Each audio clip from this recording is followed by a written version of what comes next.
నవరాత్రులలో 3వ రోజున విజయవాడలో శ్రీ కనకదుర్గమ్మ అమ్మవారు, శ్రీ అన్నపూర్ణాదేవిగాను, శ్రీశైలంలో భ్రమరాంబికాదేవి, చంద్రఘంటాదేవిగాను పూజిస్తారు.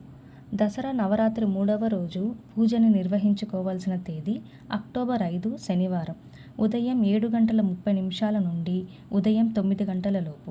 ఈ సమయంలో కుదరని వాళ్ళు ఉదయం 10:31 నుండి మధ్యాహ్నం 12 గంటలలోపు నిర్వహించుకోవచ్చు. సాయంత్రం పూజని నిర్వహించుకునేవాళ్ళు సాయంత్రం 4:59 నుండి సాయంత్రం 6:35 లోపు పూజను ప్రారంభించుకోవచ్చు. ఈ రోజున అన్నపూర్ణాదేవికి దద్దోజనం నివేదించాలి. అలాగే చంద్రఘంట అమ్మవారికి కొబ్బరి అన్నం నివేదించాలి. ఈ రోజున అన్నపూర్ణ స్తోత్రం లేదా అన్నపూర్ణ అష్టకం చదువుకోవాలి. ఈ విధంగా నవరాత్రి పర్వదినంలో అన్నపూర్ణాదేవిని ఆరాధించడం ద్వారా భక్తులు శక్తి, ఆహారం, సంపదల అనుగ్రహం పొందుతారు.